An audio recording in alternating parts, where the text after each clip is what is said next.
উত্তর গাজায় ইসরায়েলি অবরোধ তুলে নেয়ার পর 3 লাখের বেশি ফিলিস্তিনি নিজেদের ভূমিতে ফিরে গেছেন।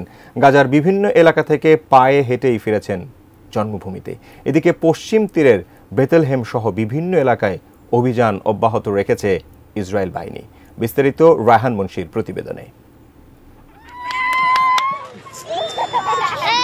নেই মাথা গোজার ঠাঁই, তবু নিজের ভূমিতে ফেরার উচ্ছ্বাস।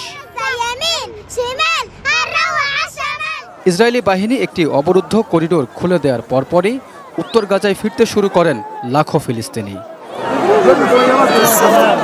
প্রথম দিনেই উত্তর গাজায় পৌঁছায় প্রায় 3 লাখ মানুষের কাফেলা।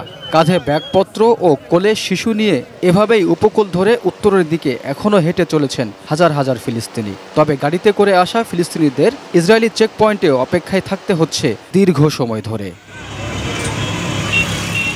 গাজায় ইসরায়েলি হামলা শুরুর পর ফিলিস্তিনিদেরকে এলাকা ছাড়তে বাধ্য করে ইসরায়েল। বাস্তুচ্যুত এসব ফিলিস্তিনিদের বড় একটি অংশ আশ্রয় নেন উপত্যকার দক্ষিণ ও মধ্যাঞ্চলে। চলতি মাসে যুদ্ধবিরতি কার্যকর হলে 15 মাস পর চিরচেনা ভূমিতে ফেরার আনন্দ প্রকাশ করছিলেন এই ফিলিস্তিনি বাসিন্দা। শিয়া বাটার ও ভিটামিন ই সমৃদ্ধ lily glam beauty soap. Lily, always beautiful. আমি দেইর আল বালাহ থেকে হেঁটে এসেছি। আমরা ক্লান্ত, বাড়ি ফিরে ধ্বংসস্তূপ ছাড়া আর কিছুই পাবো না জানি। এরপরও নিজের ভূমিতে ফিরতে পেরে আমি আনন্দিত। এর আগে শনিবার ফিলিস্তিনিদের উত্তর গাজায় ফিরে আসার কথা থাকলেও হামাস ইসরায়েলি জিম্মিকে মুক্তি দিতে দেরি করায় ফিলিস্তিনিদেরকেও আটকে দেয় ইসরায়েল। এদিকে অধিকৃত পশ্চিম তীরের নাবলুস, তুলকারেম, বেথলেহেম ও দুরা শহর সহ বিভিন্ন এলাকায় অভিযান অব্যাহত রেখেছে ইসরায়েল বাহিনী।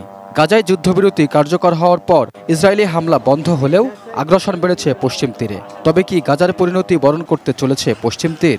শঙ্কা বাসিন্দাদের। Raihan Munshi, desk report, ATN news.